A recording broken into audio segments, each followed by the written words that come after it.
Perkenalkan, kami dari kelompok 5 yang beranggotakan 3 orang. Yang pertama, saya sendiri adalah Nur Fauzia.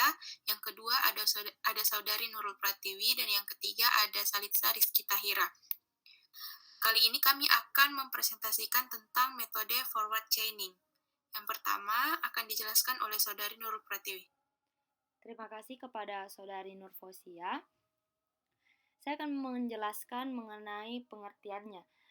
Oke, yang pertama, metode forward chaining adalah algoritma yang dititikberatkan pada pendekatan yang berdasarkan data atau fakta. Metode forward chaining merupakan strategi pencarian yang dimulai dari informasi masukan seperti sekumpulan data atau fakta. Dari informasi masukan tersebut dicari suatu kesimpulan yang menjadi solusi dari permasalahan yang dihadapi, sehingga metode ini juga sering disebut data driven. Suatu perkalian inferensi yang menghubungkan suatu permasalahan dengan solusinya disebut dengan rantai chain. Suatu rantai yang dicari atau dilewati atau dilitasi dari suatu permasalahan untuk memperoleh solusinya disebut dengan forward chaining. Selanjutnya, forward chaining adalah metode pencarian atau penarikan kesimpulan yang berdasarkan pada data atau fakta yang ada menuju ke kesimpulan. Penelusuran dimulai dari fakta yang ada, lalu bergerak maju melalui premis-premis untuk menuju ke kesimpulan atau bottom-up reasoning. Forward chaining melakukan pencarian dari suatu masalah kepada solusinya, seperti yang diilustrasikan pada gambar di bawah ini. Kemudian, metode forward chaining pada umumnya digunakan untuk sistem pendukung keputusan dan sistem pakar. Metode forward chaining memiliki karakteristik perencanaan, monitoring, kontrol disajikan untuk masa depan. Data memandu penalara dari bawah ke atas bekerja ke depan untuk mendapatkan solusi apa yang mengikuti fakta, dan breadth first search dimudahkan. Adapun tipe sistem yang dapat menggunakan teknik pelacakan forward chaining yaitu yang pertama, sistem yang direpresentasikan dengan suatu atau beberapa kondisi. Kemudian yang kedua, untuk setiap kondisi, sistem mencari rule-rule dalam knowledge base untuk rule-rule yang berkorespondensi dengan kondisi dalam bagian if. Kemudian yang ketiga, setiap rule dapat menghasilkan kondisi baru dari konklusi yang diminta pada bagian then. Kondisi baru ini dapat ditambahkan ke kondisi lain yang sudah ada. Kemudian yang terakhir, setiap kondisi yang ditambahkan ke sistem akan diproses. Jika ditemui suatu kondisi, sistem akan kembali ke langkah kedua dan mencari rule atau knowledge base kembali. Jika tidak ada kesimpulan baru, sesi ini akan berakhir. Selanjutnya akan dijelaskan oleh saudari Salitza Rizky Tahira. Terima kasih saudari Nur Fauzia. Saya akan melanjutkan penjelasan dari saudari Nuti. Kelebihan forward scanning.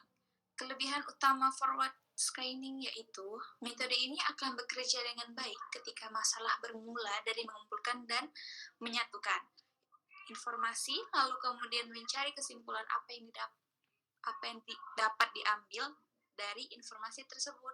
Kedua, metode ini mampu menyediakan banyak sekali informasi dari hanya sejumlah data kecil. Ketiga, merupakan pendekatan paling sempurna untuk beberapa tipe dari problem solving tasks, yaitu planning, monitoring, dan interpretation. Kelemahan forward scanning ada dua, yaitu pertama, kelemahan utama metode ini yaitu kemungkinan tidak adanya cara untuk mengenali di mana beberapa fakta lebih penting dari kata lainnya. Yang kedua, sistem bisa saja menanyakan pertanyaan yang tidak berhubungan, Walaupun jawaban dari pertanyaan tersebut penting, namun hal ini akan membingungkan user untuk menjawab pada subjek yang tidak berhubungan. Selanjutnya akan dijelaskan oleh saya sendiri. Penerapan forward chaining. Metode forward chaining sangat cocok digunakan untuk menangani masalah pengendalian atau controlling dan peramalan atau prognosis. Contoh kasus yang menggunakan forward chaining dalam penilaiannya adalah yang pertama, mendeteksi kerusakan komputer berdasarkan keluhan pengguna.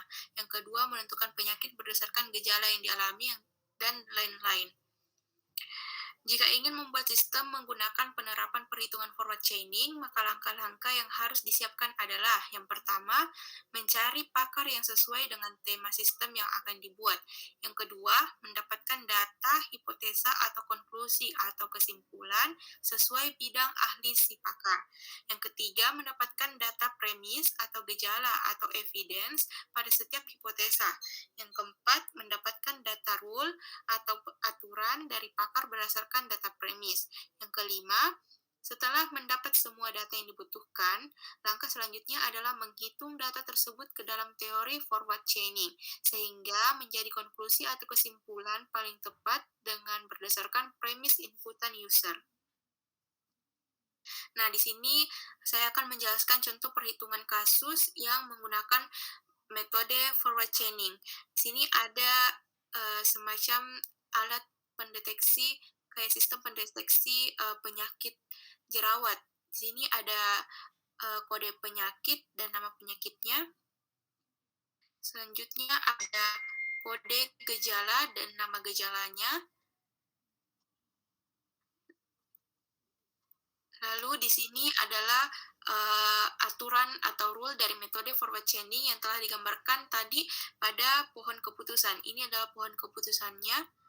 Nah, rule pertama, if ini adalah GE itu adalah kode gejala dan PE itu adalah nama penyakitnya. If GE 01, misalnya rule 1, if GE 01, GE 02, GE 03, GE 04, GE 05, dan GE 06, maka bisa dikatakan dia mengidap penyakit 01. Kita lihat penyakit 01 itu apa. Penyakit 01 itu adalah acne vulgaris dengan gejala GE01 muncul papul, GE02 muncul pustul, GE03 muncul nodul, dan seterusnya. Nah, langkah forward chaining. Misalnya tadi gejala yang terdeteksi adalah GE01, GE02, GE04, GE11, dan GE17. Nah, di sini ada rumus untuk menghitung nilai presentasi peluang suatu kejadian, yaitu jumlah gejala yang muncul pada tabel rule per jumlah total gejala dan gangguan pada tabel rule. Nah, di sini rule yang memiliki gejala yang terdeteksi. Untuk rule yang pertama, jumlah gejala yang muncul ada 3, dan jumlah total gejala dan gangguan pada tabel rule-nya itu ada 6. Jadi peluangnya di rule pertama ada 0,5, peluang untuk di rule kedua ada 0,3, peluang untuk di rule 4 ada 0,4. Nah, kita lihat di sini hasil terbesarnya terdapat pada rule pertama.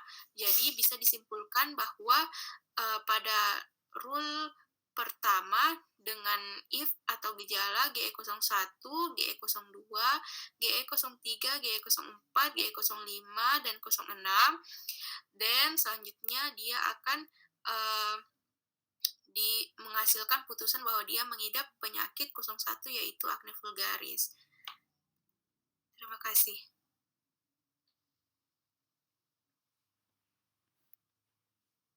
Jadi itulah hasil presentasi dari kelompok kami, kelompok 5, dengan tema metode forward chaining.